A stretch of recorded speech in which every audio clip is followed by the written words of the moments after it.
Imagine the Vatican.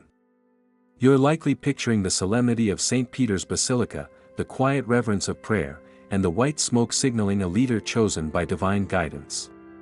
But rewind history 1,000 years, to the gloom of the 10th century, and that holy image shatters completely. This was an era known to historians as the Saeculum Obscurum, the Dark Age of the papacy. And sitting on the throne of St. Peter was not a wise, elderly theologian, but a rowdy, hedonistic teenager named Octavian, who took the name Pope John XII. History remembers him not for his piety, but for a reign so scandalous it sounds like fiction. We are talking about a man accused of turning the Lateran Palace into a literal brothel, invoking pagan gods while gambling, and treating the holiest office in Christendom as his personal playground. His enemies claimed he slept with his own family members, blinded his critics, and drank wine to the health of the devil. But how much of this is true, and how did an 18-year-old boy end up with the keys to the kingdom of heaven? Today, we are diving deep into the life of the man often cited as the most immoral pope in history to separate the man from the myth and the sin from the sanctity. To understand how a teenager became the vicar of Christ, you have to understand the chaotic political landscape of 10th century Rome. This wasn't the polished, organized Vatican of today. Rome was a dangerous, crumbling ruin fought over by rival aristocratic families. The most powerful of these was the House of Tusculum, specifically the family of Alberic II of Spoleto. Alberic was the absolute ruler of Rome, the prince of the Romans, and he treated the papacy not as a spiritual office, but as a family heirloom. Just before his death, Alberic made the Roman nobles swear a blood oath at St. Peter's altar. The oath was simple but unprecedented. When the current pope died, they were to elect Alberic's illegitimate son, Octavian, as the next supreme pontiff. Octavian was being groomed for power, but purely of the secular kind. He was a soldier, a hunter, and a prince. He had zero interest in theology or the soul. When his father died in 954, Octavian became the secular prince of Rome. A year later, the pope died, and the nobles, bound by their oath, elected Octavian. He was roughly 18 years old.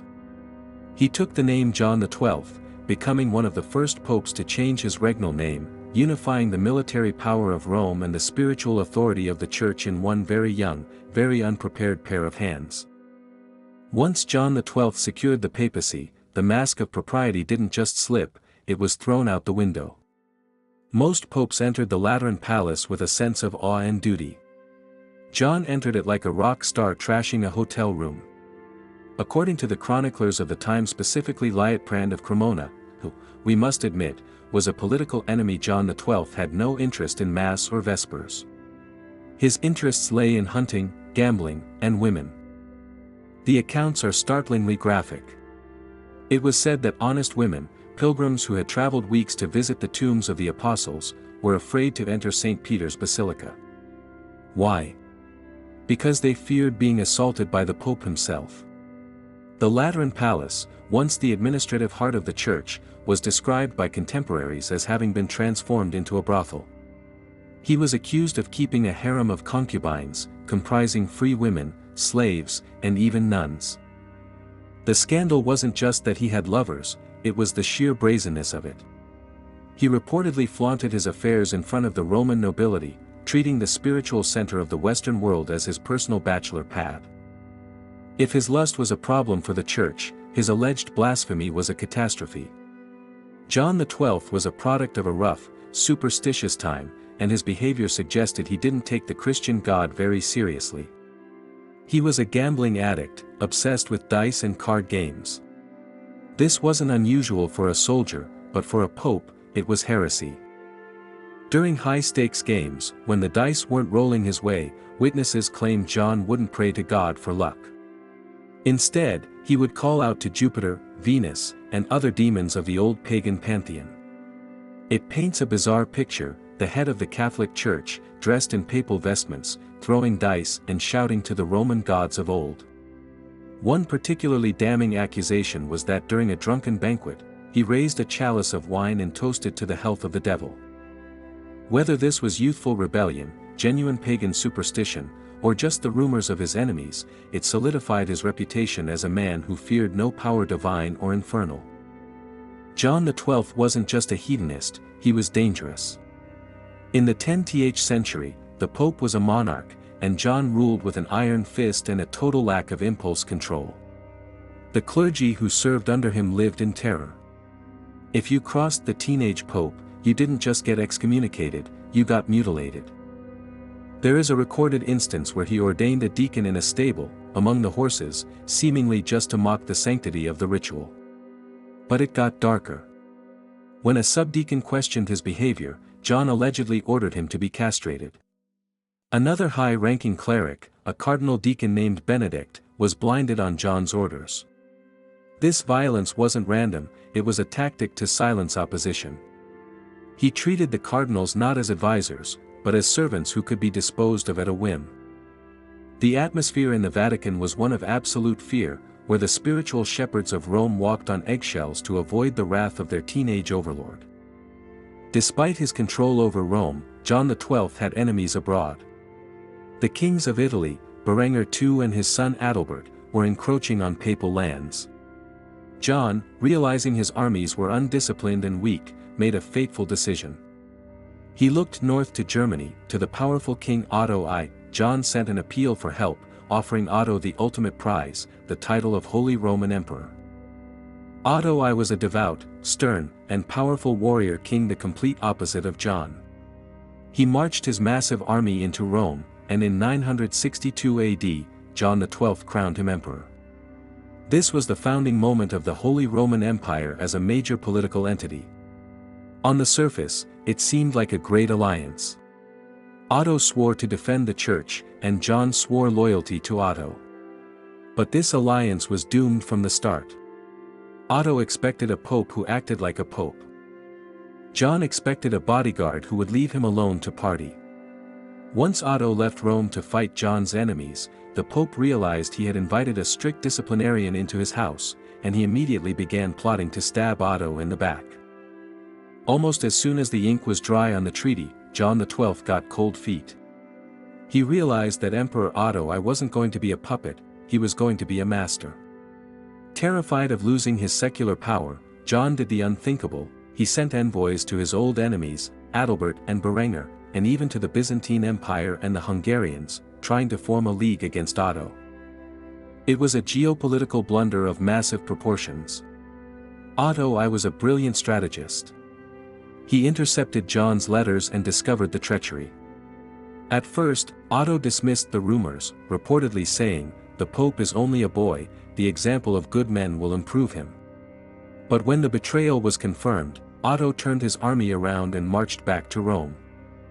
John XII, realizing he couldn't fight the imperial army, looted the church treasury, taking every gold cross and gemstone he could carry, and fled into the countryside to hide, leaving the Vatican empty for the emperor. With the Pope missing, Otto I did something extraordinary. He convened a synod, a church council, in St. Peter's Basilica in November 963 AD. It was a trial in absentia. The bishops of Italy and Germany gathered to hear the charges against John XII. This document, preserved by historians, reads like a horror story. Liutprand of Cremona recorded the proceedings. The gathered clergy accused John of homicide, perjury, and sacrilege. They testified that he had committed incest with his father's concubine.